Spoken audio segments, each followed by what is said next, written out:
It's 6:30 on Thursday night. I'm Aidan Houston, and that means it's time for The Breakdown.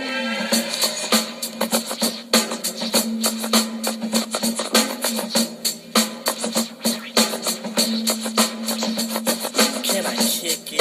Yes, you can. Can I kick it? Yes, you can. Can I kick it? Starting July 15th, I'll be heading to Kiev, Ukraine to serve as a missionary for the LDS Church, where I'll be learning and speaking Russian. The area in which I'll be for 2 years includes basically all of Ukraine except for Crimea, thankfully. I'm excited to drop everything and get to work for the people out there who need it. But enough about me, it's time to break down the news. Break down for me, break down for you, break down to the wall, and don't feel the dream.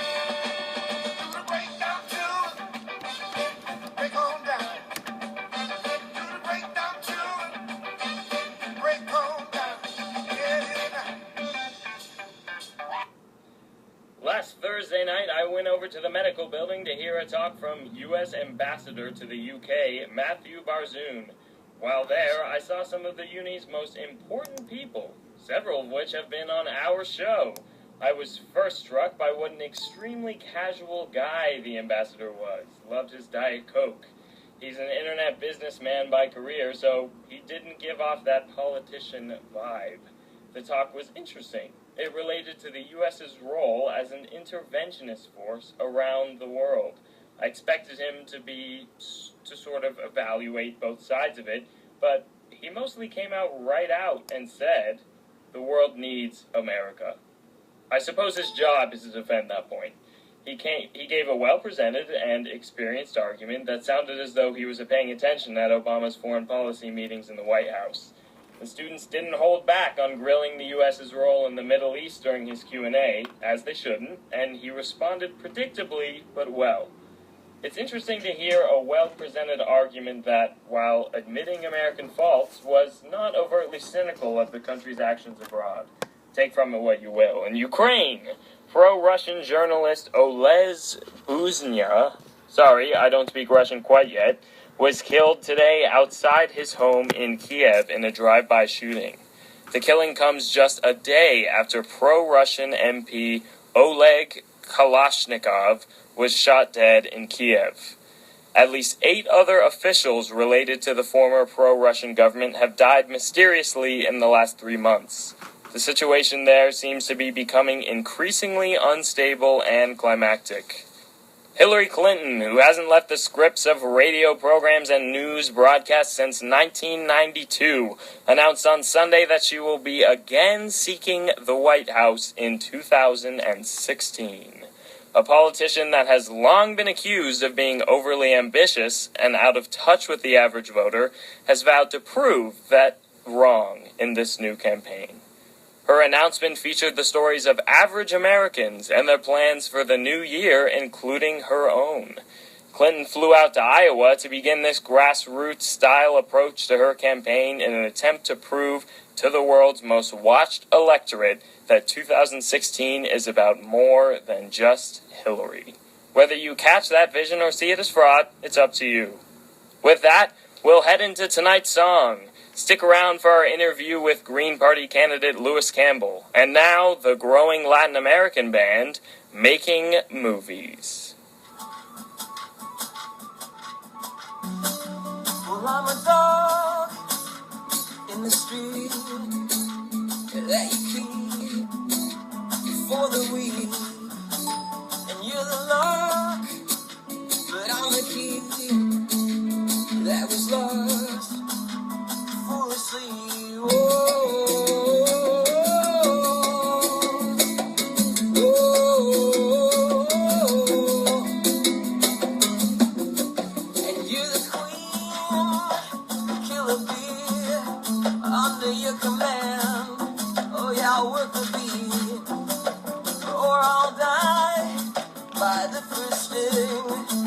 Like one affair, kills a wedding ring. Whoa.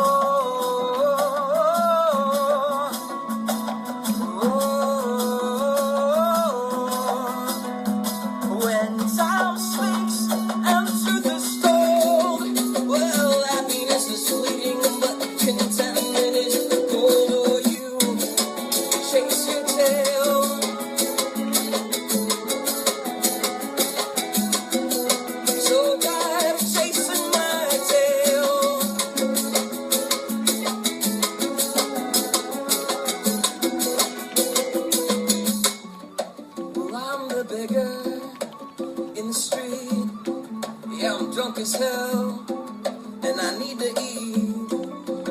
Or the slut in the sea, I'll treat you right until you dream. Whoa, whoa. But I fell in love with a girl whose eyes were fire, her skin was pearl, but we then reaped some seeds been sowed, yeah, some family debt that daddy owed. When time speaks and the truth is told, well, happiness is fleeting, but contentment is gold. Or you chase your tail, I'm so tired of chasing my tail.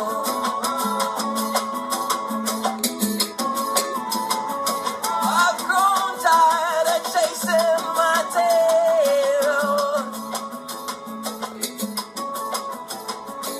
Oh, so tired, so tired. Oh, so tired.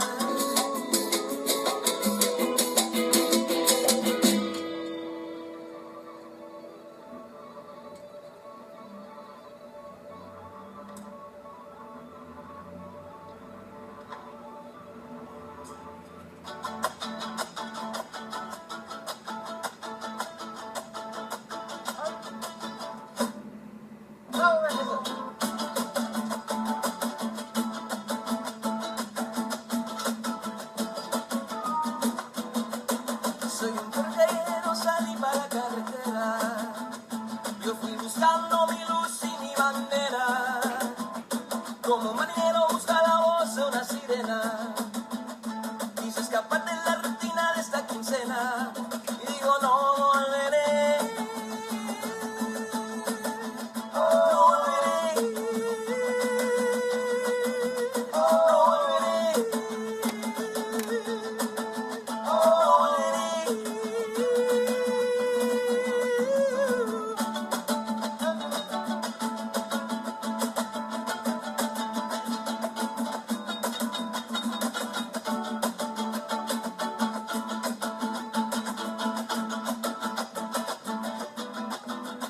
Soy un perro callejero, salí para la carretera.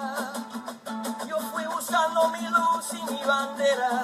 Y la encontré, la encontré, la encontré, la encontré. Ya no volveré. No volveré. No volveré. No volveré.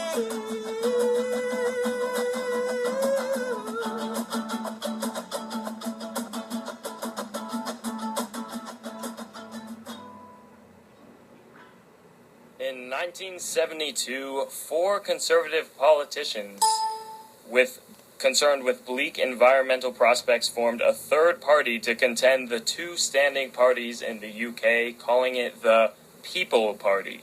The party soon changed its name to first the Ecological Party, and then, in 1985, in response to demand from a growing liberal base, registered itself as the Green Party.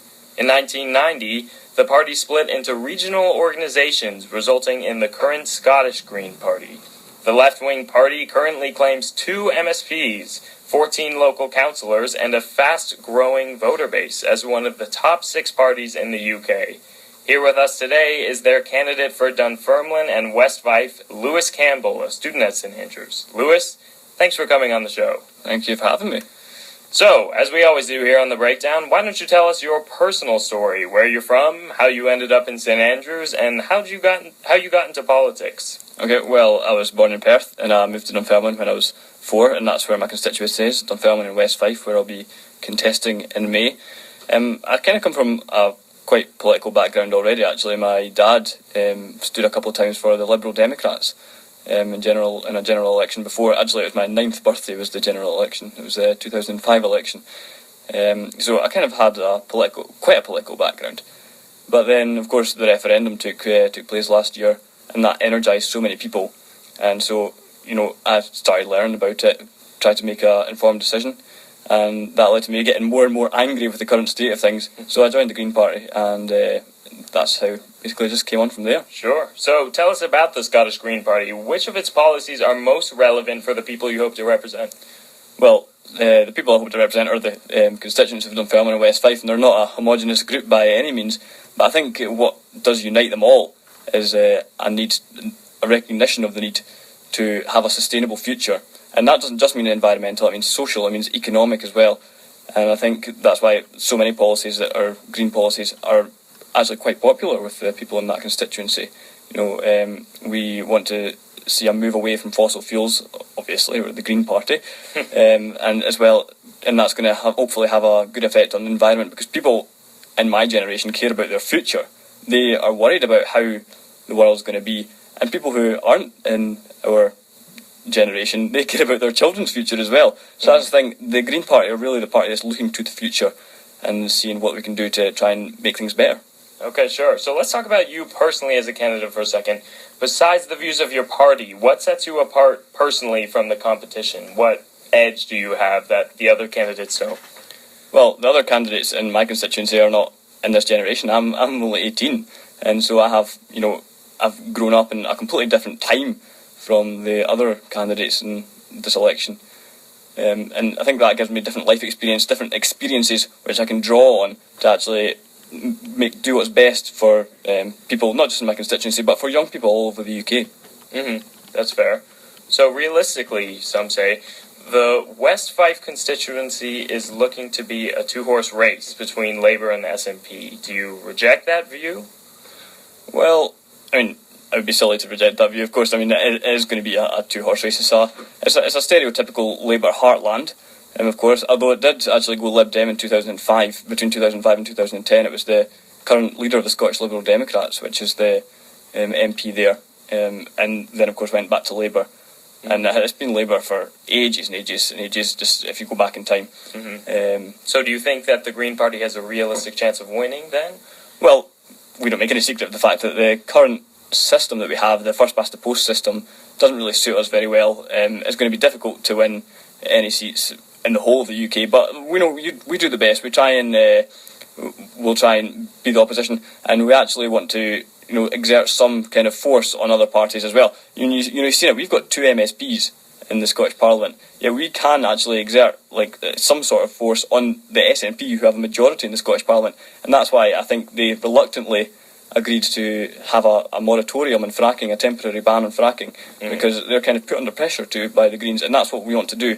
And we're also kind of preparing for the next Holyrood election, where there's seats that will be allocated by proportional representation, so there's a good chance that we will win some seats that way.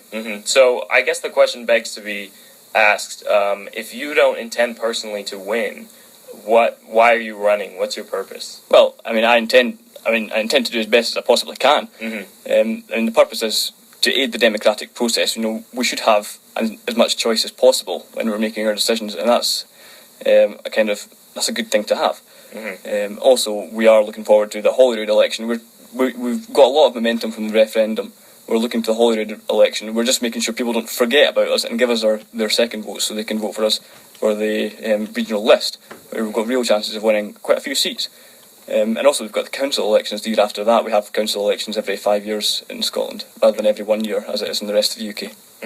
So what has the experience for running for office, what has that been like? What sort of things have you had to do? Well, it's been hectic. It certainly keeps me busy, put it that way. So basically, there's a lot of speaking to people. We're going to put on a stall this Saturday in the Dunfermline High Street, and the Saturday after that. We had one last Saturday as well, where we basically speak to people and see their views on things, and people are overwhelmingly positive about things about green issues. But there is a lot of tactical voting going on at this election, and that is one of the reasons why we actually need to change the system by which we elect our MPs, because it's not healthy for democracy when people are trained to elect the MP that they hate the second least, or something like that. Right, yeah. So it's a completely ridiculous system. It's made for two-party politics. We're not in a country with two-party politics. We're in a country with six-party politics, at least. Six-party politics, because, So if you were to get a seat in Parliament then, what would your focus be? What would be the first thing that you do when you sat down at your new desk? Well, I think I have a unique ability to understand young people, because I am a young person myself. So I could use that to my advantage and basically make life better for young people. I think young people are kind of ignored by the political class right now, and that's why we see basically the Tories especially actually basically buying votes by issuing things like pensioner bonds and things like that. That, you know, it's because older people are more likely to vote, and that's why they do that. There's a disproportionate focus on older people, I think, and I should kind of try and rebalance that. So speaking about those young people in that age range, your and I age range, a lot of those people don't take the time to go out and vote. Why do you think that is, and what do you have to say to those young voters? Well, I mean, the reason I think it is because people think politics is quite boring. And, you know, when you look at... I was reading the Lib Dem manifesto yesterday, parts of it. I couldn't read it all. It was about 158 pages. Oh, my goodness. All about proposing X and delivering Y, and it was giving me the major Zs. I'll say that. I mean, some of it is really boring, but I think young people actually are interested in politics. Perhaps they're not interested in party tribalism, but they are interested in political issues. And actually, young people have to actually engage with politics. I know it's difficult because it's boring, and I'm trying to make it less boring by just being myself and doing some stuff to try and make it, you know, more accessible to young people. But it's just the nature of the political discourse right now is, you know, turning a lot of people off. But people have to realise that they actually need to vote. If you don't vote, you don't have a voice. So we have a question here from the Buzzbox. Speaking of those young voters, James is asking, does the Green Party seriously believe, I believe he's referencing the Green Party manifesto, that a £10 an hour minimum wage is good for the economy? Okay, so this is the policy that the Green Party would raise the minimum wage from what it is now, around about £6.50 or something like that. And so we'd immediately change that to the living wage, the wage that people need to have to survive. And then by 2020 that'll raise to £10 an hour. And I think that would actually be a good policy to have, because what we need is a redistribution, basically to try and reduce inequality. And that's what we will try and do with the £10 an hour minimum wage.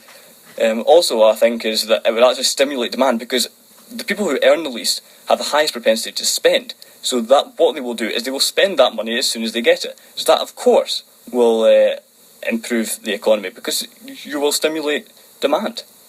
So I suppose the argument against that is that the more you increase minimum wage, the more you just increase inflation and prices go up, therefore. So what is the argument against that sort of argument? Well, inflation, the last statistic on inflation was negative 0.01%. So this is the time where we actually do need to be increasing inflation to keep up with the 2% inflation target. So we kind of do need to, have a bit of inflation in the economy, just to, deflation is not good for the economy, obviously. So that's what we need to avoid. And one way to do that would be to increase the minimum wage. Of course it would be, and that would increase inflation. But I think that is the right kind of inflation, and it, allows the most vulnerable people, the poorest people in our society, to earn a wee bit more and spend a wee bit more and live with a bit of dignity as well. So, what sets the Green Party apart from other left-wing parties, such as the growingly popular SNP? Why should Scots choose Green over SNP? Well, I think just take the minimum wage again. The SNP want an £8.75 per hour, and £8.75 per hour minimum wage by 2020, I think it is. Whereas the Greens £10. I think we take a wee bit of a harder line on the Transatlantic Trade and Investment Partnership, for example. We want to completely ban it outright. We want to completely ban fracking. The SNP want a fracking moratorium. And issues like that, there's we take a bit of a more radical line, I think. So, what are your thoughts on other right-wing parties, such as UKIP, or even a more moderate party, such as, obviously, the Conservatives? Okay, well, I'll take both of them separately. The Conservatives, people disagree on things. I disagree with the Conservatives, obviously. But I think, there are a lot of people who do agree with the Conservatives, and we could have arguments about what was the best ideology, and we could go around in circles all day long, and that wouldn't be good for anybody. The Conservatives are what they are. They don't make any secret about that, and I kind of, what turns me off the Conservatives a lot is that they just seem to be so, against ordinary people. Like this policy, the right to buy policy that was introduced yesterday. Am I ever going to be able to afford a house? With that kind of policy, I don't think so. Ordinary people are really suffering as a result of basically Tory policies. And how about UKIP? Well, UKIP's a little bit different, again, because they portray themselves as the party of the working people, but actually they are more Tory than the Tories. So, and that kind of angers me. And I think they've got a bit of their rhetoric is a bit unfriendly, shall we say. And absolutely is unfriendly, I would say that. Their sole focus seems to be on immigration, and I just don't have the same sort of anger around immigration that UKIP and UKIP voters seem to have. So, as Greens were a predominantly pro-yes party in the referendum, which you mentioned before, what does the future look like for a UK Scotland where 45% of people would rather be an independent country? Well, we absolutely recognise what happened in the referendum was the majority of people wanted to stay as part of the UK, and we respect that, and that's what we'll do. We'll stay as part of the UK.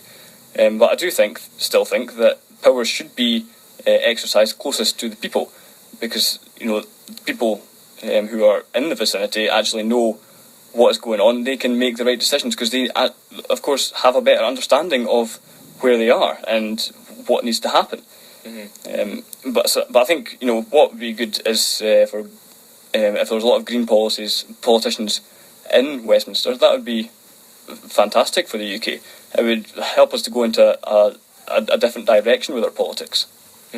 So I suppose if we are to assume that for the immediate future that there will not be another referendum, that Scotland is stuck in the UK, what needs to be done in terms of working with the system that's already in place instead of arguing for local democracy over what's actually happening? You get what I'm saying? So devolution is what we need. We need to hold Westminster to account on the powers that they promised Scotland before the referendum, when they had the vow. The three leaders of the pro-establishment parties signed that. And we need to hold Westminster's feet to the fire on that. We also need to reform Westminster as well. I mean, I don't know if a lot of people watch Prime Minister's questions, and that's their view of the House of Commons, and it's ridiculous, the sort of behaviour. You wouldn't get away with that in a primary school. So how is it appropriate when people are running the country? And of course the House of Lords as well. People who aren't elected to run the country should not be running the country. So there are reforms that need to take place in order to make sure that the UK government is accountable. So one of the big issues in the referendum was the international scene. So what will be the United Kingdom's role in the international world in the future, or what should it be? Well, I'm a pacifist. I don't believe in going to war and interventions in some of these places, like, for example, the Middle East. How that was a disaster, wasn't it? We've completely destabilised that entire region over the last while. And because of that, we are now facing the biggest terrorist threat there has ever been. And, partly because of that, not completely.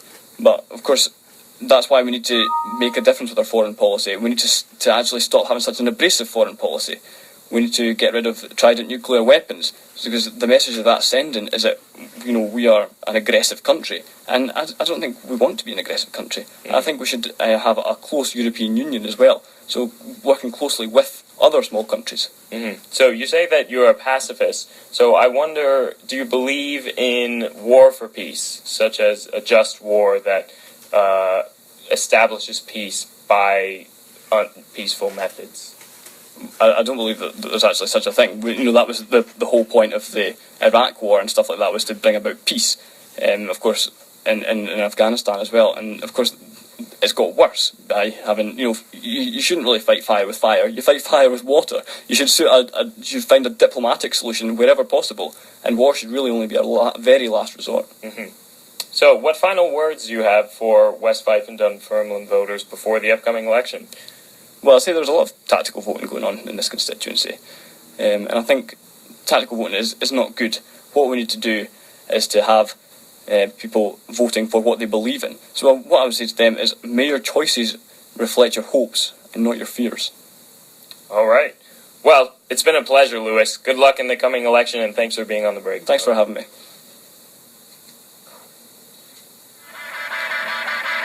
When I get to the bottom, I go back to the top of the slide. Won't stop, and it's done, now we do feel right. Then I get to the bottom, and I see you again.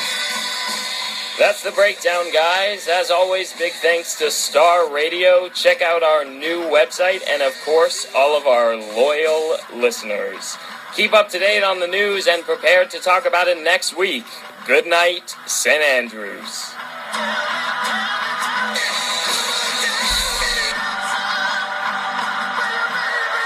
But you